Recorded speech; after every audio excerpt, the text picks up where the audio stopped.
holding on to the images and impressions that you need to keep yourself moving forward in your natural path of progression. Listen to this recording daily for optimum success. If you have limited time, then listen every second day. Doing this for 21 days in a row will help to bring you profound results and will probably change your life forever. Please never listen to this while you are handling machinery or driving a vehicle.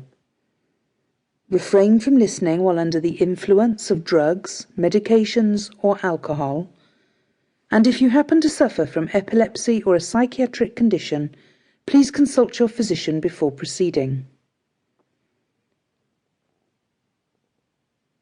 Before we get stuck in, first of all, let's take a simple exercise. Pick up any phone book. Grab yourself a coffee, settle into your favourite armchair and start reading at page 1. You could try the same experiment with just about any government document. And if you're having trouble sleeping, these might be good experiments to try. But of course, we're not being serious about this. Both phone books and government documents are filled with hundreds of thousands, perhaps millions of words, but no one would try and read them for entertainment. Even a government white paper, for example, while it may be of considerable interest to people working in politics or a related field, is a very different kind of reading, and therefore also of writing, than, say, a Harry Potter novel. And that in turn would be a wholly different experience compared to, perhaps, a blog post or a travel novel about a trip to Venice. As a writer, you have a message to convey. The first, and perhaps obvious although sometimes overlooked step to being a better writer, is to consider the reader you're most likely to convey it to. J.K. Rowling would have had a very different audience in her mind when she wrote Harry Potter compared to the author of a Venice travel blog. The next step is to be aware of your purpose for writing. Are you writing for profit, for fun, or to amuse your grandchildren? Do you intend to be published? So now you have two things to consider.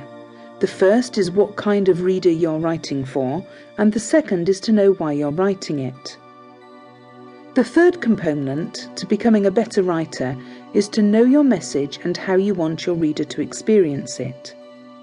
Writing, as with any art form, has no real rules.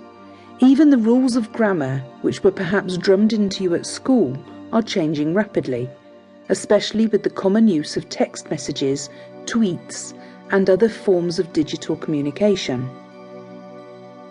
The focus then is really on whether you enjoy the experience of writing whatever you create. The value of your creation will be measured by whether your audience receive what you have written and have an experience they enjoy. Often, you will only know that if they come back for more. One thing is fairly certain, however. If you don't like what you write, or you are full of doubts about your work, there's a very good chance that will come through somehow in your writing. Nervousness is palpable, and so part of being a better writer is to be bold and have confidence in the words you produce and the way you produce them. In this programme, you will be given an experience that will enhance your writing confidence from within, because we will directly address your subconscious mind, which is the seat of not only all your creativity, but also your confidence as well. Before that, however, we will give you some powerful, easy-to-do processes that will get your mind working a little differently and prepare you for your next and all subsequent writing experiences. Just take a few moments to relax. Close your eyes.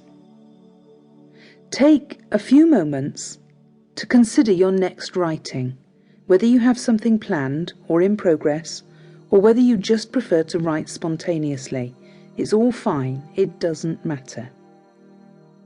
Now, take some time to ponder To keep listening to this audiobook, I've left you a link in the description so you can do it, at no cost thanks to Audible's 30-day free trial.